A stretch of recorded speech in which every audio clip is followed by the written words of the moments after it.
Bismillahirrahmanirrahim. Assalamualaikum warahmatullahi wabarakatuh. Masih tetap dengan Citas Corner Podcast dengan Desta dan host Miko. Dengan masih semangat, kita selalu ingin menjumpai teman-teman para netizen, para subscriber kita untuk selalu bersilaturahim. Tentunya dengan harapan kita dengan menjalin silaturahim ini kita ada kedekatan emosional dan kita akan menjadi suatu pertemanan melalui virtual. Tapi sebelum kita mulai ada secangkir kopi persembahan dari Citas Club dan Teko Tujuh. Boleh kita coba nih ya? Ayo kita coba. Ini apa ini? Kopi latte ya, Bi? Kopi latte robusta. Jadi mesti takarannya antara kopi dan milknya itu mesti pas banget. Ada vanilanya atau enggak ini? Enggak. Jadi lebih penting ya latte biasa. Ini mas itu yang enak ini karena kalau dikasih vanila itu akan terasa vanilanya. Kalau dikasih pandan akan sirupnya lebih terasa kental di sini. Tapi kalau ini kopinya terasa. Nikmatnya di sini. Dan nikmatnya kalau diminum. Kalau nggak dipandang nggak bisa nikmat. Bismillahirrahmanirrahim. Luar biasa, fantastis rasanya, sangat menggoda ini dalam di lidah ini, di ujung lidah kopinya nempel ini. Gimana nih triknya kok bisa begini? Kopi kayak gini rasanya harus dengan penjiwaan. Dengan perasaan, dengan kasih dong, dengan kelembutan. Jadi ada teknik khusus untuk membuat kopi yang bisa terasa ke dalam hati. Itu pasti menginspirasi dan memotivasi. Itu pengalaman dari pramugari kayaknya. Jadi maklum menyeduh itu pakai perasaan deh. Iya, naluri. Dan penumpangnya akhirnya bolak-balik minta kopi. Mbak minta kopi lagi. Mbak kopinya masih. Yang ada pramugari buat kerjaannya bikin kopi. Penumpangnya minum kopi nggak habis-habis. Nambah melulu katanya. Memang enak sih. Ini saya seneng banget nih kopi ini robusta ini, enak banget di lidah, pas banget di hati. Minumnya sudah dengan perasaan. Jadi dahsyat lah di sini, dahsyat di lidah, dahsyat di mana. Oke, kita ngobrol apa lagi nih Bu? Kita reminder karena kita sudah tua, yang kita ingat masa-masa lalu itu kan enak tuh ya. Masa depan berarti tinggal liang lahat. Ya, sekarang kita ini udah mulai menurun ya. Maju ke sana berarti liang lahat, berarti kita harus banyak enak nengok ke belakang. Jadi liang lahat sudah menanti, yang akhirnya kita apa? Isinya cuma pengajian, ibadah, mendekatkan diri, tafakur ya. Jadi maunya melihat dulu ini udah menunggu. Sudah bertemu juga.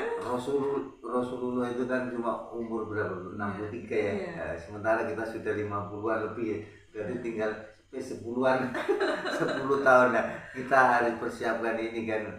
Tapi tidak salahnya kita melihat belakang. Karena apa? Dengan mengingat belakang juga otak kita kan juga akan bekerja ini. Mengingat-ingat itu kan artinya otak kita akan olahraga. Mereview. Supaya otak kita nggak berhenti. Ini kalau sampai mengkerut ya. Mengkerut itu masanya. Kita semakin pikun. Kalau mengkerutnya kayak cucian. Jadi sulit untuk mencerna, volume otak mengecil sehingga kita jadi pikun nanti. Jangan sampai ya teman-teman semua lakukanlah aktivitas di masa-masa tua masa separuh baya ya Bu. Separuh baya. Gunakanlah waktu itu selain ibadah, tentunya ibadah yang utama, karena kita pendekatan itu perlu ya Bu. Iya, sangat perlu. Sangat perlu ya. Kita hidup ini keseimbangan antara kebutuhan lahiriah dan kebutuhan rohani. Religi itu memang religi. Nah, dengan pengalaman ibu sewaktu kerja pun religi itu gimana? Sangat mempengaruhi sekali dalam pekerjaan bis. Jadi kita contohnya apa misalnya? Kita bekerja itu lebih jujur ya. Dibandingkan kalau kita tidak kenal religi. Apalagi pekerjaan itu kan servis melayani ya Bu. Kalau kita juga lebih kindness dan dibandingkan lebih humble ya. Dibandingkan dengan tidak kenal religi. Karena kita yang ibu kan sebagai frontliner jadi yang dihubungin kan kalau ada hubungan relasi itu kalau agama ada berminanas itu di situ kan diterapkan berarti pesawat ini pesawat ini Bu harus seneng ya siap pesawat ini saya sungguh banget ini bagus banget ya seneng banget aku lihat miniatur pesawat miniatur pesawat itu kenapa ya kok bisa seneng saya aerodinamis atau karena istri saya pernah kerja di sini ya. Ketemunya di atas. Oke, kembali tadi bahwa kerjaan ibu di frontliner berhubungan dengan manusia dan religi sangat membantu sekali dalam aplikasi kehidupannya itu. Ibu rasakan gimana Bu? Misalnya dengan sentuhan sentuhan yang religi itu penumpang bisa merasakan ketenangan ya penumpang lebih tenang karena di atas itu kita nggak bisa kemana-mana ya ruang lingkupnya hanya duduk dan seputar cabin pesawat cuma adanya seputar sini doang kalau terjadi apa-apa itu udah resikonya kalau yang di atas ya di awang-awang menjulang tinggi menembus cakrawala dan sebentar ya biasa nih Ibu minta perhatian ini mau ikut gini doang ikut sini jadi memang sentuhan religi kurang dari itu sering ya termasuk waktu latihan mesti ada Ibu ya misalnya namanya berdoa mana betul misalnya itu kan berarti pendekatan juga ya religi itu ya penyerahan minyak sama doa ya mungkin kan ini high risk ya kerja di sini kan high risk sangat high risk artinya apa terjadi sesuatu kalau di udara itu udah walau alam besar ya jadi mesti harus dipersiapkan secara mental. Nah ibu sendiri pernah memikirkan kerja itu resikonya tinggi gitu? Saya sadar kalau pekerjaan ini berisiko mengandung risiko atau berisiko tinggi. Kenapa Ibu berani? Ini bagian dari risiko. Satu pekerjaan yang memang saya geluti atau memang yang saya idamkan dulu. Apakah waktu mengidamkan itu nggak terbayang bahwa terbang itu berisiko? Atau di situ cuma kebayang Ibu bisa around the world jalan-jalan ke luar negeri dan duitnya banyak apa itu? Ya bukan. Itu sisi lain dari tapi tahu ya bahwa itu risikonya tinggi ya. Tapi saya lebih memilih ambil risiko karena semua pekerjaan pasti ada risikonya. Kita sopir di darat harus bertaksi atau juga pasti berisiko. Sewaktu-waktu di jalan raya mungkin ada walau alam ya itu juga berisiko, semua berisiko. Jadi saya ambil keputusan untuk mengambil risiko itu. Tidak, saya kenal namanya safety, pembelajaran safety. Di situ kita diajari. Nah, kita menjadi penyelamat ya, artinya ujung tombak dalam dunia penerbangan. Kita sangat berperan untuk menyelamatkan penerbangan. Iya, jadi adanya pramugari atau aircrew itu sebenarnya untuk keselamatan penerbangan. Iya. Tujuan utamanya. Bukan semata-mata ngasih kopi ya? Bukan ya. Ini bagian dari servis ya. Servis artinya kenyamanan ya. Ada dua berarti servis sama safety. Ketenangan dan nyaman. Safety tadi berarti itu. Safety yang utama. Karena tujuan PAX adalah sampai ke satu destination ya, satu destination harus sampai dengan selamat dan senang, happy ya. Di atas happy. Iya, untuk sampai ke sana diperlukan tadi. Di atas happy dia pramugari kasih happy. Kesiapan ya mental artinya ya. Jadi membuat nyaman, comfort ya. Comfort ya di dalam penerbangan selama penerbangan itu dibikin nyaman sampai. Juga ya. Ya kita malah jadi bagian dari safety. Gitu. Tapi jangan sampai terjadi lah ya berarti ya.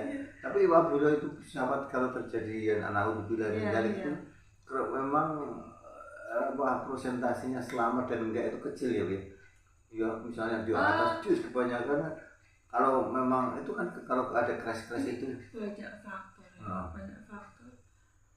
yang bisa mendorong untuk terjadinya misalnya emergency take off atau emergency landing. Sewaktu-waktu itu terjadi itu banyak faktor yang mempengaruhi. Jadi kecil kemungkinan itu bisa diminimalisir dengan recheck dan kesiapan dari masing-masing. Terutama dari masing-masing petugas ya. Terutama juga pilotnya tuh harus cari. Oh ini punya apa? Cari air ya. Pilotnya ini pilot and command itu memang bertugas untuk tadi penyelamatan penerbangan di saat-saat crash, artinya dalam any condition kita harus antisipasinya pramugari awak kabin mempersiapkan gimana nanti mau evakuasinya step-stepnya pasti ada briefing kalau akan terjadi emergency itu ada briefing. Tapi ya kita berharap tenang-tenang saja lah. Jadi kalau bisa di zero accident dan orang penumpang tuh pengennya naik pesawat itu kan pengen cepet nyampe tenang aman dan itulah mungkin tugas itu ya. Tapi tentunya ya kalau high risk itu memang kompensasinya agak lumayan ya. Kompensasi pendapatannya lumayan, cukup lah ya. Cukup. Kalau dibanding cukup ya. Dan cukup untuk hidup pekerjaannya yang penting kebutuhan ya, bukan keinginan ya. Artinya kita harus siap betul dengan adanya kita di dalam pesawat itu. Ya kita harus memang menikmati fasilitas yang ada dan semua yang terbaik ya. Saya pernah tuh duduk di pintu itu ya, apa namanya pinggir jendela itu saya di window side itu bukannya jadi kayak ibu bilang mikirkan itu udah nggak mikir yang saya pikir malah mega bagus-bagus mendung arah-arahan gitu adik kata kita bawa kamera itu luar biasa itu sangat kita terbang di atas mega ya putih-putih itu sekarang udah hamparan awan ya dan itu indah banget dan itu pramugari sempat menikmati kayak gitu. Iya, kita almost ya. Sebab ada cuaca atau ada pemandangan ya. Ada gunung ya. Iya, biasanya dari kokpit akan nonton ya. Di gunung apa? Kita mau melewati gunung Alpin, kita melewati gunung Pangrango, kita nengok indah banget ya. Ya, kapan-kapan bisa gitu. Rindu nggak untuk melakukan penerbangan di saat umur sekarang ini? Selalu rindu.